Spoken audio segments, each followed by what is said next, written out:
Lo llamaron entretenimiento. La historia lo llama algo completamente distinto. Imagina esto. Una mujer, despojada de toda ropa bajo el sol del Mediterráneo, encadenada a la madera en el corazón de una arena. 50.000 voces rugiendo como una sola bestia. Luego, las puertas se abren de golpe, no por misericordia, por un toro. Pero la muerte no es el plan. Algo mucho más retorcido la espera. Han construido una vaca de madera hueca, diseñada con una precisión grotesca. La obligan a entrar, el toro la monta. La multitud estalla, los niños aplauden, los senadores brindan con vino. Esto no es leyenda. Esto ocurrió. Un poeta llamado Marcial lo documentó en la inauguración del Coliseo. Lo llamó mitología hecha carne. Nosotros lo llamamos por lo que fue. Violencia sexual patrocinada por el Estado disfrazada de diversión familiar. Bienvenido al Imperio Romano, donde la filosofía y la plomería coexistían con la crueldad industrializada. Donde las mismas mentes que nos dieron los acueductos y los sistemas legales también perfeccionaron el arte de convertir el sufrimiento humano en entretenimiento masivo. Hoy vas a descubrir 11 espectáculos tan brutales, tan psicológicamente distorsionados, que Hollywood los suaviza y los libros de texto convenientemente omiten los detalles, porque esto no era caos, era cálculo, propaganda política envuelta en arena empapada de sangre, control disfrazado de celebración. Voy a levantar el velo que Roma desesperadamente quiere mantener cerrado sin censura, sin limpieza, solo la verdad documentada que hace que la versión de tu profesor de historia parezca un cuento infantil. Esto es lo que no te cuentan sobre el Coliseo. Cada ciudad importante del Imperio Romano, a lo largo de 3 continentes, tenía una característica unificadora: un anfiteatro. Más de 250 esparcidos por el imperio como una red de fábricas de muerte. El Coliseo no era único. Era simplemente el buque insignia de una industria. Una industria de matanza que funcionó con eficiencia burocrática durante 4 siglos seguidos. Las cifras cuentan una historia que tus libros de texto no. El historiador Eutropio calculó que durante los siglos de auge de Roma, más de 400.000 personas murieron en estas arenas. Eso no es una estadística de guerra, es toda una población metropolitana borrada por entretenimiento. Cuando el emperador Tito inauguró el Coliseo, celebró con 100 días consecutivos de juegos 9.000 animales sacrificados. Esos son 90 muertes cada día. Por espectáculo. El emperador Trajano, ebrio de su conquista de Dacia, organizó una fiesta que duró 123 días, 10.000 gladiadores. Miles de prisioneros. El filósofo Séneca asistía a estas ejecuciones del mediodía y confesó algo escalofriante en sus escritos. Regreso a casa más codicioso, más cruel, más inhumano, porque he estado entre humanos. Veía criminales atados a estacas, leones liberados. La multitud apostando cuánto durarían los gritos de cada víctima antes de que llegara la misericordia de la muerte. Ese era el entretenimiento de la hora del almuerzo. ¿Pero por qué? ¿Por qué esta obsesión con la muerte orquestada?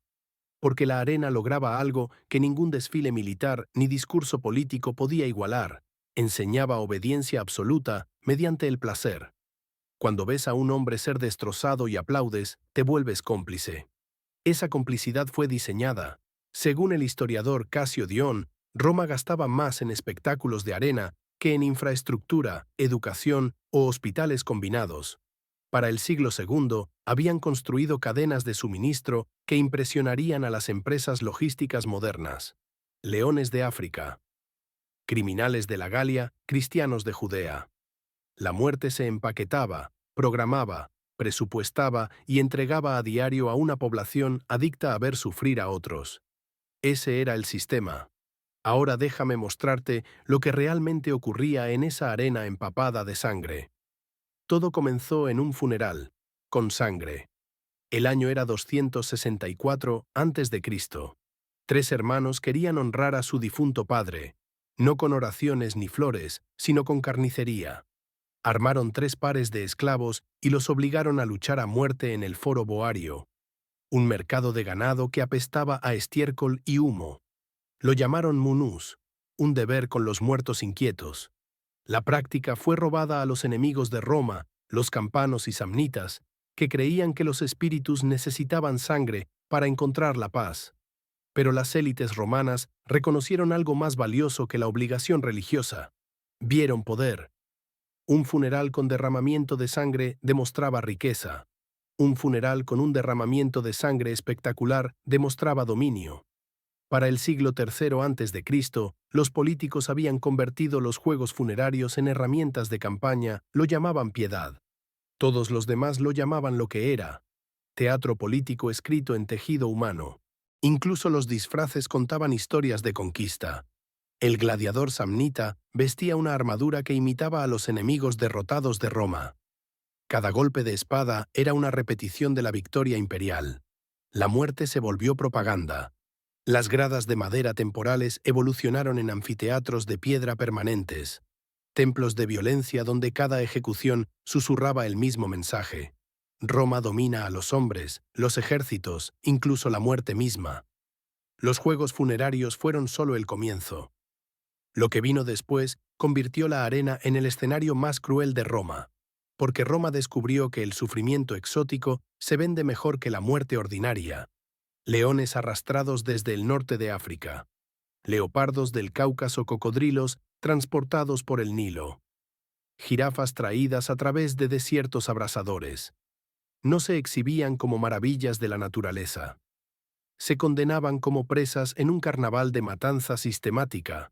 Los romanos llamaban a estos espectáculos venationes, cacerías. Pero no eran cacerías, eran ejecuciones del mundo natural mismo. Julio César estableció el estándar en el 46 a.C., desfilando con la primera jirafa vista en Europa. Los romanos la llamaron camelopardalis, porque no tenían palabra para algo tan extraño. No importaba. El animal fue arrojado a la arena para ser despedazado. El mensaje era claro: si Roma podía capturar a las bestias más extrañas del mundo, podía conquistar cualquier cosa que respirara. En la inauguración del Coliseo, el emperador Tito supervisó la matanza de más de 9.000 animales en un solo festival. Los arqueólogos han encontrado huesos con marcas deliberadas de inanición. Leones y osos eran debilitados de antemano para asegurar muertes rápidas y sangrientas. Detrás del espectáculo, la logística era brutal. Caravanas arrastraban jaulas por desiertos abrasadores. Flotas las transportaban por los ríos. Los cuidadores arriesgaban la vida entregando trofeos vivos a una ciudad que exigía sangre fresca con cada amanecer. Plinio el Viejo advirtió que las especies raras estaban desapareciendo de sus tierras nativas. Leones, leopardos, elefantes empujados hacia la extinción. El Coliseo no era solo un teatro de muerte, era una bola de demolición ecológica. Las masacres de animales atraían multitudes. Pero Roma quería más. Quería suspenso, desequilibrio, peleas donde el resultado estaba manipulado, pero el sufrimiento era devastadoramente real. Cuando imaginas a los gladiadores, piensas en guerreros igualados. Eso es mentira. Roma prosperaba con la injusticia diseñada, combates creados específicamente para la crueldad. Prisioneros y criminales eran empujados a la arena vestidos como payasos, armados con espadas de madera, y enviados a morir contra asesinos experimentados. La multitud se burlaba mientras los condenados se tambaleaban y colapsaban. Ejecución pública disfrazada de deporte. Las armas mismas se convirtieron en personajes. El retiarius luchaba con una red de pescador y un tridente contra el secutor, cuyo casco estaba diseñado específicamente para desviar la red. No se trataba de habilidad, se trataba de suspenso. Atraparía la red o atravesaría primero la espada.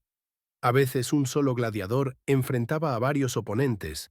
Otras veces, unidades enteras chocaban, transformando la arena en un pantano de sangre y miembros destrozados. Los cascos eran instrumentos de tormento.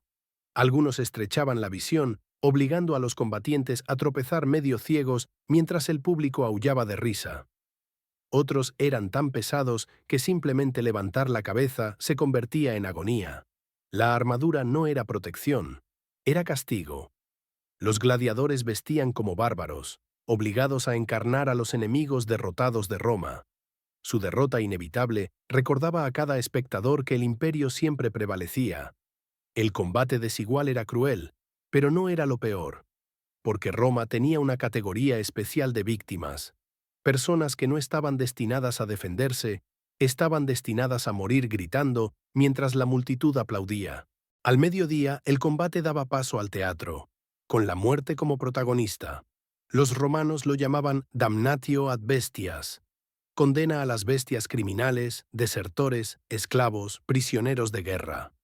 Se convertían en actores involuntarios en ejecuciones disfrazadas de mitología. Cada castigo se adaptaba al crimen: ladrones despedazados por lobos, incendiarios quemados vivos, traidores arrojados a los leones. Cada escena era una obra moral escrita en sangre auténtica.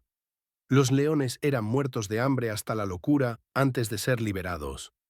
Osos encadenados en fosas eran provocados hasta la furia. La incertidumbre: ¿atacaría la bestia rápido o jugaría con su presa? Mantenía las gradas rugiendo por más. Durante las celebraciones del emperador Trajano tras conquistar Dacia, miles de cautivos fueron masacrados durante 123 días. No era al azar, era coreografiado, ritmado como actos de un drama. Cada muerte diseñada para mantener al público hambriento de la siguiente. El historiador Estrabón registró víctimas atadas a estacas con toros salvajes liberados.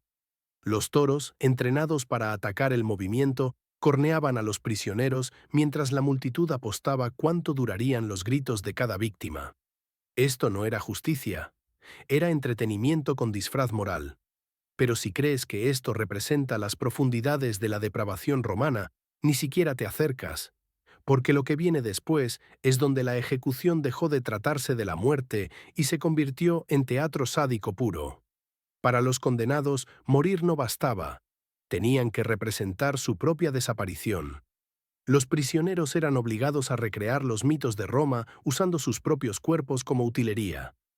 Una víctima interpretó a Orfeo, el legendario músico que domó a las bestias salvajes. En el mito, los animales quedaban encantados por su canción. En la arena, un oso fue liberado en plena actuación y despedazó al cantante hasta matarlo. El poeta Marcial fue testigo de esto y escribió: «Vimos a Orfeo. Si se hubiera demorado, las bestias habrían obedecido. Pero fue destrozado». Otro prisionero fue obligado a interpretar a Dédalo, suspendido con alas toscas, voló brevemente antes de precipitarse hacia las bestias abajo. Marcial bromeó: «Debió de desear tener plumas reales». El más grotesco fue Pasífae y el toro. Un espectáculo documentado representó su unión mitológica con una bestia mecánica, seguido por una mutilación que difuminó ejecución, humillación y pornografía en un solo espectáculo aterrador. Tertuliano registró que a veces las prisioneras eran vestidas como sacerdotisas y violadas frente a la multitud antes de ser asesinadas. El mensaje era claro: Roma poseía sus mitos igual que poseía a su gente. Héroes, villanos, reyes, reinas. Ninguno estaba a salvo de ser reescrito como un accesorio en un desfile de muerte. Para los espectadores eran atracciones secundarias. Para los condenados, finales agonizantes disfrazados con trajes. Para Roma, propaganda hecha carne. Pero todo lo anterior ocurría en tierra. En una arena normal, Roma no se conformó. Se preguntaron: ¿y si inundamos la arena? ¿Y si traemos el océano al desierto y hacemos que los hombres mueran en el mar? Las batallas navales simuladas, naumachiae, fueron espectáculos de una escala imposible. Julio César, en el 46 a.C., excavó una enorme cuenca cerca del río Tíber, la llenó de agua y barcos, luego empujó a miles de cautivos a bordo y les ordenó luchar como flotas rivales. No eran actores. Eran hombres condenados a morir por aplausos. Flechas, catapultas, acero. Un matadero flotante. Augusto amplió el concepto. En el 2 a.C. creó una cuenca de casi 600 metros por 360, alimentada por un acueducto construido solo para mantenerla llena. 30 naves de guerra chocaron, repletas de prisioneros destinados a no salir con vida. El mensaje: Roma podía dominar mares donde no existían. Incluso la naturaleza se doblegaba ante el capricho imperial. En el 52 después de Cristo, Claudio drenó el lago Fusino para otra Naumachia. Cuando los cautivos lo saludaron con «Morituri te salutan», «Los que van a morir te saludan», la historia ganó una de sus frases más inquietantes. Incluso el Coliseo tenía canales para inundar el escenario para espectáculos navales y drenarlo para combates al día siguiente. La crueldad se volvió un proyecto de ingeniería. La arena nunca dejó de innovar. Y a medida que el imperio envejecía, los espectáculos se volvían más depravados. Mujeres obligadas a luchar, a veces desnudas, a veces contra enanos o animales. El satírico Juvenal se burlaba de ellas, pero los registros confirman que luchaban de verdad. Su presencia difuminaba las líneas de género, pero reforzaba una verdad más oscura. Nadie estaba fuera del alcance del hambre romana por el espectáculo prisioneros vestidos con camisas empapadas en brea y encendidos en llamas. Tertuliano escribió con amargura que se convirtieron en antorchas vivientes. No eran ejecuciones, eran advertencias talladas en carne viva. Hombres y mujeres retorciéndose mientras el humo se enroscaba en el cielo, mientras los vendedores ofrecían vino y los niños jugaban cerca. Crucifixiones tomadas de Oriente, escenificadas dentro de la arena. Hombres y mujeres clavados a maderos mientras la multitud almorzaba. La muerte no era rápida. Tomaba horas, a veces días. Y el público lo observaba todo. Los emperadores se convirtieron en gladiadores. Cómodo, el showman supremo, irrumpía en el Coliseo vestido como Hércules, masacrando cientos de animales, mutilados de antemano para asegurar su victoria. También luchaba contra gladiadores, pero con todas las ventajas arregladas. Perder era imposible. Aplaudir era obligatorio. El historiador Casio Dion registró que Cómodo luchó como gladiador 735 veces. Cada victoria costaba al tesoro 1.000.000 de sestercios. Los cristianos que se negaban a renunciar a su fe eran arrojados a los leones, quemados vivos o crucificados como entretenimiento masivo. Sus muertes eran retorcidas en espectáculos que complacían a la multitud. No eran ejecuciones, eran campañas de relaciones públicas contra cualquier ideología que desafiara la supremacía de Roma. ¿Y qué ocurrió después de siglos de esta brutalidad a escala industrial? Hacia el final del imperio, Roma gastaba más en juegos de arena que en su ejército. Más en espectáculos que en infraestructura. No todos aplaudían. Séneca confesó que las ejecuciones lo endurecían. Regreso a casa más codicioso, más cruel, más inhumano, porque he estado entre humanos. La violencia se filtró más allá de las paredes de la arena, envenenando la vida cotidiana. Para los cristianos, el anfiteatro era la persecución encarnada. Tertuliano llamó a los espectáculos semillas de crueldad, acusando a un imperio que aplaudía la injusticia como deporte. Económicamente, los juegos devoraban fortunas. Los gobernantes se arruinaban tratando de montar espectáculos lo bastante grandiosos como para eclipsar a sus predecesores. Culturalmente, el apetito embotó el filo de Roma. Los ciudadanos que antes honraban la disciplina ahora exigían pan barato y circos interminables. Juvenal se burló de esto con panem et circenses, pan y circo. El ansia de espectáculo traicionaba cuán lejos se había desviado Roma de sus cimientos.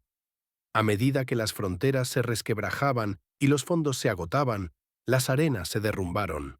Para el siglo V, el Coliseo yacía vacío, su arena en silencio, sus rugidos desaparecidos.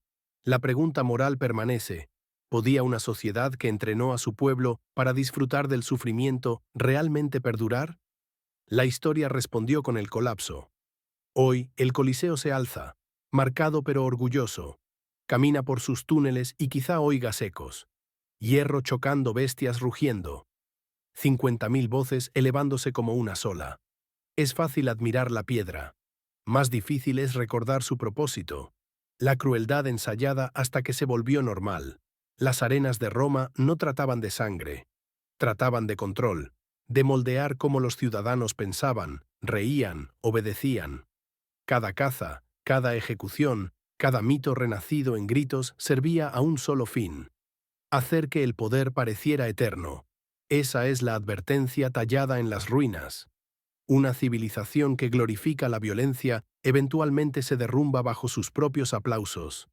De estos 11 espectáculos, las ejecuciones mitológicas donde la gente representaba su propia muerte, las antorchas vivientes, las batallas navales donde miles se ahogaban en mares fabricados, la violencia sexual disfrazada de teatro, las crucifixiones como entretenimiento de almuerzo.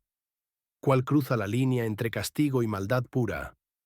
¿En qué punto una sociedad pierde su derecho a llamarse civilizada? Deja tu respuesta honesta en los comentarios. Necesito saber si el juicio de la historia coincide con el tuyo.